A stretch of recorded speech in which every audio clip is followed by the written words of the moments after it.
بسم اللہ الرحمن الرحیم اللہم صلی وسلم وبارک علی سیدنا محمد وعلی آلہ وصحبہ۔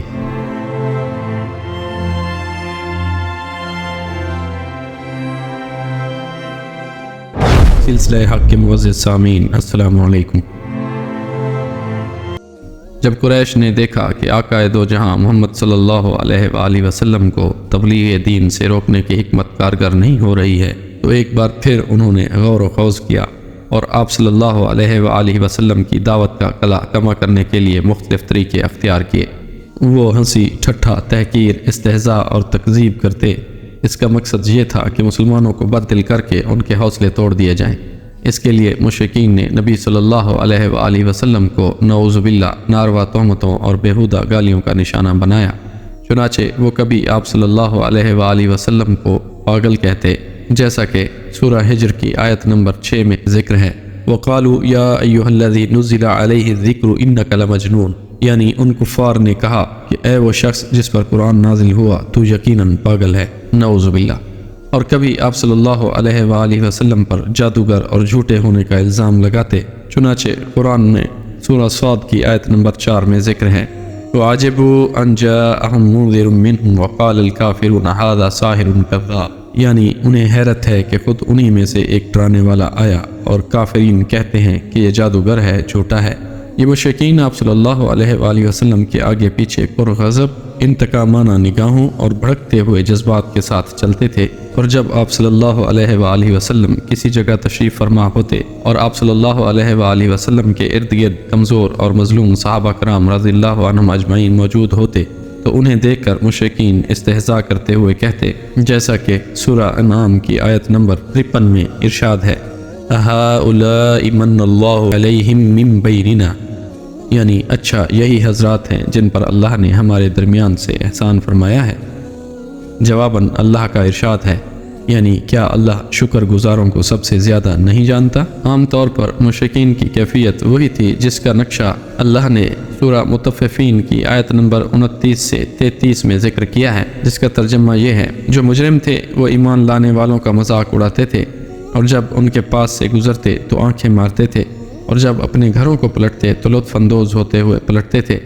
اور جب انہیں دیکھتے تو کہتے کہ یہی گمراہ ہیں، حالانکہ وہ ان پر نگران بنا کر نہیں بھیجے گئے تھے۔ آپ صلی اللہ علیہ وآلہ وسلم کی تعلیمات کو مسخ کرنا، شکوک و شبہات پیدا کرنا، جھوٹا پروپیگنڈا کرنا، تعلیمات سے لے کر شخصیت تک واہیات اعتراضوں کا نشانہ بنانا، اور یہ سب اس کثرت سے کرنا کہ عوام کو آپ صلی اللہ علیہ وآلہ وسلم کی دعوت و تبلیغ پر غور کرنے کا موقع ہی نہ مل سکے۔ چنانچہ یہ مشرکین قرآن کے متعلق کہتے تھے، جیسا کہ سورہ فرقان کی آیت نمبر 5 میں ذکر ہے، یعنی یہ پہلوں کے افسانے ہیں جنہیں آپ صلی اللہ علیہ وآلہ وسلم نے لکھوا لیا ہے، اب یہ آپ صلی اللہ علیہ وآلہ وسلم پر صبح و شام تلاوت کیے جاتے ہیں۔ اور سورہ فرقان کی ہی آیت نمبر 4 میں ارشاد ہے، یعنی یہ محض جھوٹ ہے جسے اس نے گھڑ لیا ہے اور کچھ دوسرے لوگوں نے اس پر اس کی اعانت کی ہے۔ مشرکین یہ بھی کہتے تھے، سورہ نحل کی آیت نمبر 103 میں ذکر ہے، یہ قرآن تو آپ کو ایک انسان سکھاتا ہے۔ رسول اللہ صلی اللہ علیہ وآلہ وسلم پر ان کا ایک اعتراض یہ بھی تھا،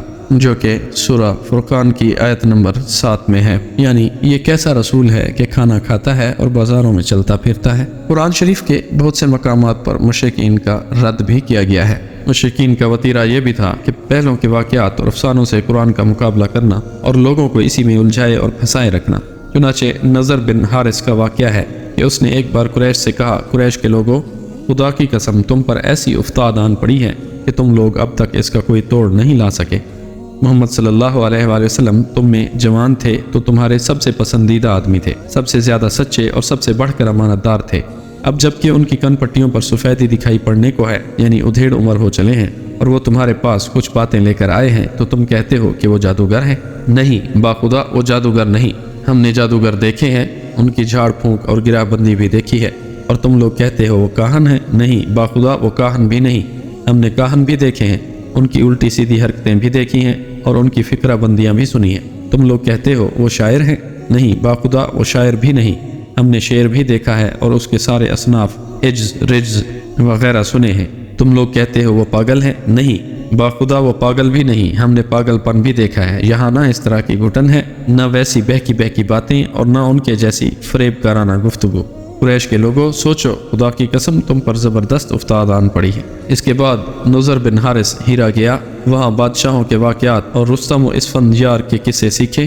پھر واپس آیا تو جب رسول اللہ صلی اللہ علیہ وآلہ وسلم کسی جگہ بیٹھ کر اللہ کی باتیں کرتے اور اس کی گرفت سے لوگوں کو ڈراتے تو آپ صلی اللہ علیہ وآلہ وسلم کے بعد یہ شخص وہاں پہنچ جاتا اور کہتا کہ باخدا محمد صلی اللہ علیہ وآلہ وسلم کی باتیں مجھ سے بہتر نہیں ہیں۔ اس کے بعد وہ فارس کے بادشاہوں اور رستم و اسفندیار کے قصے سناتا، پھر کہتا آخر کس بنا پر محمد صلی اللہ علیہ وآلہ وسلم کی بات مجھ سے بہتر ہے۔ ابن عباس کی روایت سے یہ بھی معلوم ہوتا ہے کہ نضر نے چند لونڈیاں خرید رکھی تھیں، اور جب وہ کسی آدمی کے متعلق سنتا کہ وہ نبی صلی اللہ علیہ وآلہ وسلم کی طرف مائل ہے تو اس پر ایک لونڈی مسلط کر دیتا جو اسے کھلاتی پلاتی اور گانے سناتی، یہاں تک کہ اسلام کی طرف اس کا جھکاؤ باقی نہ رہ جاتا۔ اسی سلسلے میں یہ ارشاد الہی نازل ہوا، سورہ لقمان کی آیت نمبر 6 میں ہے،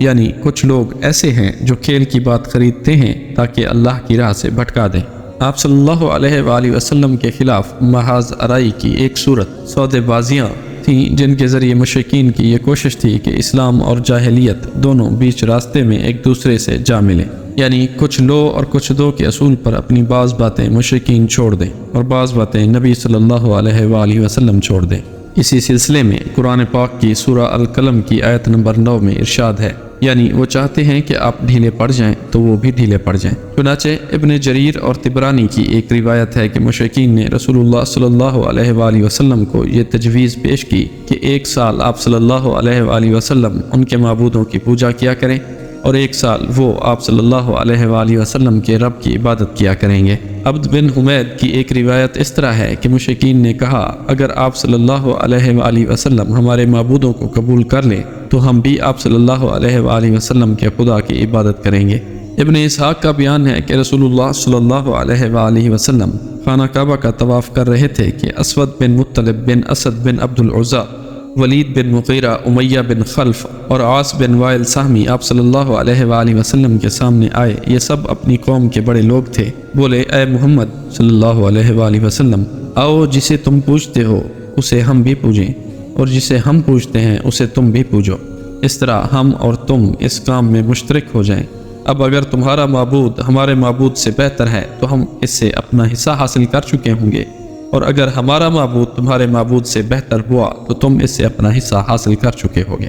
اس پر اللہ تعالیٰ نے پوری سورہ کافرون نازل فرمائی جس میں اعلان کیا گیا کہ جسے تم لوگ پوجتے ہو اسے میں نہیں پوج سکتا، اور اس فیصلہ کن جواب کے ذریعے ان کی مضحکہ خیز گفت و شنید کی جڑ کاٹ دی گئی۔ روایتوں میں اختلاف غالباً اس لیے ہے کہ سودے بازی کی کوشش بار بار کی گئی۔ سامعین، اللہ تبارک و تعالیٰ سے دعا ہے کہ وہ ہمیں اسلام کے رستے پر مستقل مزاجی عطا فرمائے اور ہدایت کے رستے پہ چلائے۔ آمین۔ اللہ حافظ۔